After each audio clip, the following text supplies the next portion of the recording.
العليم من الشيطان الرجيم بسم الله الرحمن الرحيم إن الله عنده علم الساعة وينزل الغيث ويعلم ما في الأرحام وما تدري نفس ماذا تكسب غدا وما تدري نفس بأي أرض تموت إن الله عليم خبير صدق الله العلي العظيم وصدق رسوله النبي الكريم ونحن ولا من الشاهدين والشاكرين والحمد لله رب العالمين. محترم، یہ سورہ لقمان کی آخری آیات ہے اور پیچھے ہم نے جو پڑھا تھا وہ اللہ تعالیٰ کی ذات کریم نے مختلف مثالیں دی تھیں اور ان مثالوں میں اللہ نے کئی ایسی مثالیں دی تھی جو انسانی معاشرے کے اندر اور انسانوں کے اندر وہ گھومتی رہتی ہیں، جیسے کشتی کا سمندر میں چلنا اور پھر وہ سمندر کے اندر جوار باٹا جس کو کہتے ہیں طوفان آ جانا اور کشتی کا گر جانا اور پھر کشتی کا دعائیں، کشتی والوں کا، سواروں کا دعائیں مانگنا اور پھر کشتی کا اللہ تعالیٰ کی مہربانی سے وہ کنارے لگ جانا اور پھر ان کا کئیوں کا توبہ کرنا اور کئیوں کا پھر وہ غرور اور تکبر کرنا. کل جو ہم نے پڑھا تھا اللہ نے اس آیت سے متصل وہ آیت تھی، فرمایا تھا کہ یا ایھا الناس اتقوا ربکم واخشوا یوما، کہ اے انسانوں، یہ نہیں کہا ایمان والوں، پوری عالم کی انسانیت کو اللہ نے پکارا تھا کہ یا ایھا الناس اتقوا ربکم وخافوا یوما واخشوا یوما لا یجزی والد عن ولدہ ولا مولود هو جاز عن والدہ شیئا. یہ قیامت کی گھڑی سے اللہ تعالیٰ نے فرمایا تھا کہ وہ دن آنے سے پہلے ڈر جاؤ، پوری انسانیت کو، ایک نہیں. جیسے سورہ بقرہ میں بھی یہ فرمایا تھا یا ایھا الناس اتقوا ربکم الذی خلقکم والذین من قبلکم لعلکم تتقون، کہ تمہیں انسانوں، پوری انسانیت کو، عورتوں مردوں سب کو اللہ نے پکارا تھا کہ اللہ سے ڈر جاؤ، اس دن سے ڈر جاؤ، تمہیں اللہ نے تخلیق کیا ہے اور اس دن سے ڈر جاؤ جس دن تمہیں حساب کتاب دینا پڑے. اور یہ اس سے متصل ہی آج پھر اللہ نے آگے یہ بھی ارشاد فرمایا تھا کہ کوئی والد، کوئی والدین یا بیٹے یا اولاد، نہ اولاد کوئی بیٹے کو سزا ہو رہی ہوگی تو والدین کوئی اس کا ڈارس بن سکیں گے بلکہ منہ پیچھے کر لیں گے، اور اسی طرح اگر بیٹے کو سزا ہو رہی ہوگی تو والدین پیچھے چلے جائیں گے، بیٹا ادھر چلے جائے گا، اور کوئی دنیا کی طاقت جو ہے چھڑانے والی نہیں ہوگی، کوئی منظرین کسی کو مہلت نہیں دی جائے گی. اور پھر اللہ نے فرمایا تھا ان وعد اللہ حق، اللہ کا وعدہ سچا ہے، فلا تغرنکم الحیاۃ، یہ دنیا کی جو زندگی ہے تمہیں دھوکے میں نہ ڈالے.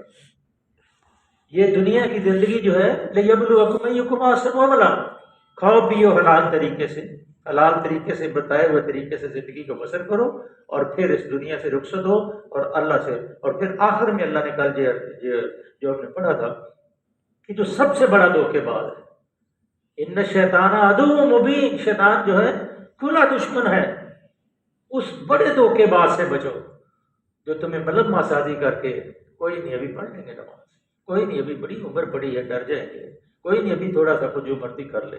لیکن یہاں آج جو اللہ نے ارشاد فرمایا ہے وہ بھی قابل دیدنی الفاظ ہیں اور وہ سونے کے پانی سے لکھنے والے الفاظ ہیں کہ جو اللہ نے آج ارشاد فرمایا. اللہ فرماتے ہیں ان اللہ عندہ علم الساعہ، کہ قیامت کا دن، کہ آمد کا علم اللہ کے علاوہ کسی کو نہیں. اسی زمرے میں حدیث ہے بخاری کے اندر کہ اللہ کے رسول صلی اللہ علیہ وسلم تشریف فرما تھے مسلے کے اوپر بیٹھے ہوئے تھے کہ جبریل علیہ الصلوۃ والسلام انسانی شکل کے اندر تشریف لائے اور آپ کے زانوؤں کے اوپر آپ نے اپنے دستے مبارک رکھے اور پوچھا کہ اے محمد صلی اللہ علیہ وسلم یہ بتائیے قیامت کب آئے گی؟ تو اور مجھے یہ تو علم ہے کہ میں کب پیدا ہوں، مجھے یہ بتائیے مجھے موت کب آئے گی، اور مجھے یہ بتائیے کہ میں کل کیا کروں گا، اور مجھے یہ بتائیے کہ میری موت کس جگہ آئے گی۔ پھر اللہ کے نبی صلی اللہ علیہ وسلم نے فرمایا پوچھنے والا جتنا اس کے بارے میں جانتا ہے، اور جیسے سورہ ملک کے اندر ہے کہ جب سوال کیا گیا تو کہا انما العلم عند اللہ، اس کا علم میرے اللہ کی ذات کریم کے پاس ہے، میرے پاس علم نہیں ہے۔ اور جبریل علیہ الصلوۃ والسلام کو بھی یہی فرمایا کہ جبریل تو نہیں کہا لوگوں کو بتانے کے لیے کہ جبریل علیہ الصلوۃ والسلام نے یہ سوال کیے تھے اور وہ سوالوں کے آپ نے جو جواب دیے تھے، کہا کہ جتنا علم پوچھنے والا جانتا ہے قیامت کے بارے میں، جس سے پوچھا جا رہا ہے وہ بھی اتنا ہی علم جانتا ہے۔ یعنی کہ جو اللہ نے 5 چیزیں یہ جو فرمائی ہیں، ان اللہ عنده علم الساعہ، قیامت کا کسی رسول کو، کسی ولی کو، کسی فرشتے کو علم نہیں ہے کہ کس وقت کیسے آنی ہے اور کون سی اس کی گھڑی ہونی ہے، صرف اللہ کی ذات کریم جانتی ہیں کہ وہ گھڑی کب آنی ہے۔ پھر دوسری اللہ پوچھا گیا تھا وَيُنَزِّلُ الْغَيْثَ، کسی کو یہ علم نہیں ہے کہ بارش کب برسے گی۔ یہ جو جدید قسم کی ٹیکنالوجی ہے کہ جب بارش، مصنوعی بارش بھی جو لوگ برساتے ہیں، اس کے لیے بھی بادلوں کا ہونا ضروری ہے۔ جب تک بادل نہ آسمان کے اوپر ہوں تو یہ مصنوعی بارش جو برسانے والے لوگ ہوتے ہیں یہ مصنوعی بارش بھی نہیں برسا سکتے۔ اس کا بھی اللہ کو علم ہے کہ وہ يُنَزِّلُ الْغَيْثَ، کہاں بارش کو برسانا ہے، کتنی برسانا ہے، کیسے برسانا ہے، طوفانی برسانی ہے یا پیار سے محبت سے برسانی ہے، یا اس سے فصلیں اگانی ہے، یا اس بارش سے نقصان پہنچانا ہے، یہ اللہ کی ذات کریم جانتے ہیں، اس کے علاوہ کوئی نہیں جانتا۔ وَيَعْلَمُ مَا فِي الْأَرْحَامِ وَمَا تَدْرِي نَفْسٌ مَاذَا تَكْسِبُ غَدًا، پھر اللہ نے فرمایا کہ یہ ماؤں کے پیٹوں میں کیا پرورش پا رہا ہے۔ جب انسان کا ایک خاص نوعیت کی پوزیشن میں جب آتا ہے وہ معاملہ، اس وقت تو کچھ انسٹرومنٹ ایسے نکل آئے ہیں کہ وہ دیکھ سکتے ہیں کہ اس کی کیفیت کیا ہے، بچہ ہے، بچی ہے، لیکن جب وہ ابتدائی مراحل ہوتے ہیں کوئی نہیں جانتا یہ عقل مند ہوگا، بیوقوف ہوگا، عورت ہوگی، مرد ہوگا، یہ زندہ ہوگا یا مردہ ہوگا، اس کی جسمانی صلاحیتیں کیسی ہوگی، اس کی دماغی کیفیت ہوگی، اندھا ہوگا، بینا ہوگا، کیسا ہوگا۔ اس کے علاوہ اللہ کے علاوہ وما تدری نفس ماذا تکسب غدا، کوئی نہیں جانتا کہ پیٹوں کے اندر کیا ہے، یعلم ما فی الارحام، کوئی نہیں جانتا، وما تدری نفس ماذا تکسب غدا، اور کسی کو یہ معلوم نہیں ہے کہ وہ کیا کل کمائی کرے گا۔ آدمی یہاں سے نکلتا ہے، جاتا ہے کہ میں اپنے کام پہ جا رہا ہوں، راستے میں کوئی حادثہ پیش آ جاتا ہے، لڑائی جھگڑا کوئی فساد پھیل جاتا ہے، یا راستے میں ویسے کوئی ہنگامہ رائے کی نظر ہو جاتا ہے، یہ اللہ جانتا ہے، یہ غیب کی باتیں، یہ وہ باتیں ہیں جو اللہ کے سوا کوئی نہیں جانتا۔ اور میں نے یہ حدیث آج ہی میں پڑھی کہ اللہ کے نبی صلی اللہ علیہ وسلم کے پاس ایک آدمی تشریف لایا اور اس نے پوچھا کہ آپ ہمارے لیے کیا لے کے آئے؟ آپ نے فرمایا قیامت آنے والی ہے، اللہ کو اس کا علم ہے لیکن تو اس کے اوپر ایمان رکھ، 5 وقت کی نماز پڑھ، مہینے بھر کے روزے رکھ، زکوٰۃ ادا کر، حلال پہ استقامت کر، حرام سے بچنے کی کوشش کر۔ کوئی نہیں جانتا کل کیا کمائی کرے گا وہ، وما تدری نفس ماذا تکسب غدا، کل وہ کیا کمائی کرنے والا ہے کسی شخص کو یہ خبر نہیں ہے۔ وما تدری نفس بأی ارض تموت، اور یہ بھی میرے عزیزوں کے خبردار ہو جائیں، کسی کو یہ علم نہیں ہے کہ میں نے مرنا کس جگہ ہے، کس وقت موت آنی ہے اور کس جگہ آنی ہے، یہ بھی علم جو ہے میرے اللہ کے پاس ہے، کسی کو نہیں ہے۔ یہ جو لوگ کہتے ہیں نا جی فلاں ہو گیا فلاں ہو گیا، دیکھو جی وہ مرنے سے پہلے اس نے پانی گرم کیا اور گرم کر کے اس نے خود ہی اس کو سارا کچھ ریڈی کیا اور پھر اس کے بعد اللہ تعالیٰ نے اس کو اوپر موت طاری کر دی۔ یہ اللہ کی طرف سے ہے، اس کو یہ علم نہیں تھا میں نے اس پانی کو گرم اس لیے کر رہا ہوں کہ مجھے اسی سے غسل دیا جائے، لیکن اللہ کے علم میں ہے کہ وما تدری نفس بأی ارض تموت، کس زمین پہ، کس شہر میں، کس ملک میں اس کو موت آنی کوئی نہیں جانتا۔ اس لیے یہ بھی ایک عقیدے کی بات ہے اور یہ اللہ تعالیٰ کے علم ہے۔ اور اللہ نے آخر میں کیا فرمایا؟ ان اللہ علیم خبیر، اللہ تھا ہی سب کچھ جاننے والا، باخبر ہے، اس کے علاوہ کوئی ایسی حیثیت نہیں ہے کسی کی کہ کوئی ساری چیزوں کو جاننے والا، الا ماشاء اللہ، جس کو اللہ کوئی علم دے دے۔ جیسے سورہ آیت الکرسی میں من ذا الذی یشفع عندہ الا باذنہ، کسی کو شفاعت کی اجازت نہیں ہوگی میرے آقا صلی اللہ علیہ وسلم کو قربان جائیں، اور آپ خوش قسمت ہیں، آپ کو امت محمد صلی اللہ علیہ وسلم سے آپ کا واسطہ پیدا ہو گیا، اور اللہ نے سب سے پہلی امت آپ کو بنا دیا۔ میں نے پہلے بھی آپ کو سورہ طٰہٰ کی تشریح کے اندر بتایا تھا کہ موسیٰ علیہ السلام نے اپنے اللہ سے عرض کی یا اللہ سب سے پہلے اول امت کون ہے؟ تو فرمایا محمد صلی اللہ علیہ وسلم کی امت۔ پھر فرمایا سب سے پہلے کون سی امت جنت میں جائے گی؟ فرمایا سب سے پہلے محمد صلی اللہ علیہ وسلم کی امت جنت میں۔ آپ کیسے خوش قسمت لوگ ہیں کہ ایک نیکی کریں گے 10 نیکیاں، ایک نماز پڑھیں گے تو 50 نمازوں کا ثواب ہے، 5 نمازیں پڑھنی ہیں 50 نمازوں کا ثواب۔ اور کہا موسیٰ علیہ السلام نے اے پروردگار سب سے بڑی امت کون سی ہوگی؟ فرمایا محمد صلی اللہ علیہ وسلم کی امت سب سے بڑی ہے۔ اب امتی ہیں، ہم سارے امتی ہیں، ہم کلیم یہی کرتے ہیں، لیکن کہیں ایسا نہ ہو وَلَا تُخْزِنَا یَوْمَ الْقِیَامَةِ اِنَّکَ لَا تُخْلِفُ الْمِیعَادَ، کہتے ہیں دعا مانگتے ہیں جو نیک لوگ تھے قرآن کے اندر ہے وَلَا تُخْزِنَا یَوْمَ الْقِیَامَةِ، اللہ ہمیں قیامت کے دن رسوا نہ کر۔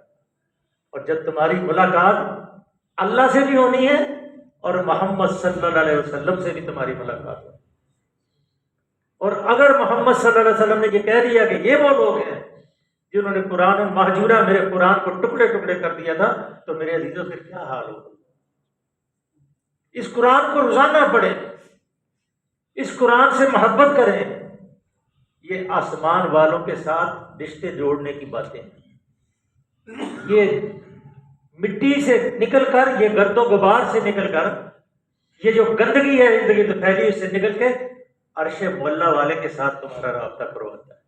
اور جس نے قرآن کو چھوڑ کے، نبی صلی اللہ علیہ وسلم نے فرمایا، کسی اور جگہ سے ہدایت حاصل کرنے کی کوشش کی، وہ کچل دیا گیا، مارا گیا، ختم ہو گیا۔ اور جس نے قرآن سے ہوتے ہوئے، موجود ہوتے ہوئے اس کو ترک کر دیا، وہ بھی مارا گیا۔ اور یہ قرآن، جیسے میں نے کل عرض کی تھی کہ دنیا کے تمام عالم، جتنے بڑے مردی عالم ہوں، اللہ کے رسول صلی اللہ علیہ وسلم نے فرمایا کہ اس قرآن سے کبھی دنیا کے عالم سیر نہیں ہوں گے، ان کا پیٹ نہیں بھرے گا، ان کا علم مکمل نہیں ہوگا۔ جب ہی نئی اس کو پڑھیں نئی نکلیں گی، جیسے آج اللہ نے فرمایا نفس بأی ارض تموت، کیا خبر ہے کہ کہاں تمہاری موت واقع ہے، کہاں۔ کئی لوگ میں نے دیکھا کہ میں پرویز علیہ کے والد کے ساتھ بیٹھتا تھا، تو ان کی بیٹی کی شادی تھی، وہ کرم علیہ چوہان جسٹس ہوتے تھے، ان کے بیٹے سے توفیق چوہان سے۔ تو وہ جو کرم علیہ چوہان واش روم میں گئے تیاری کرنے کے لیے، برات ریڈی ہے تو واش روم میں ہی ختم ہو گئی۔ کسی کو علم ہے کہاں موت آنی ہے؟ کس کے علم میں ہے؟ اور وہی جہاں وہ برات کا علم ہو رہا تھا، جب برات کا انتظار ہو رہا تھا، وہی جنازے کا انتظار ہونا شروع ہو گیا۔ کئی ایسے واقعات ہیں۔ اس لیے میرے عزیزوں، یہ جو 2 آیتیں ہیں جو آخری سورہ لقمان کی، اس میں پہلے بھی اللہ نے یہ فرمایا، تو آج پھر یہ آخری آیتوں میں بھی فرمایا ان اللہ عنده علم الساعة، قیامت کا علم اللہ کے پاس ہے۔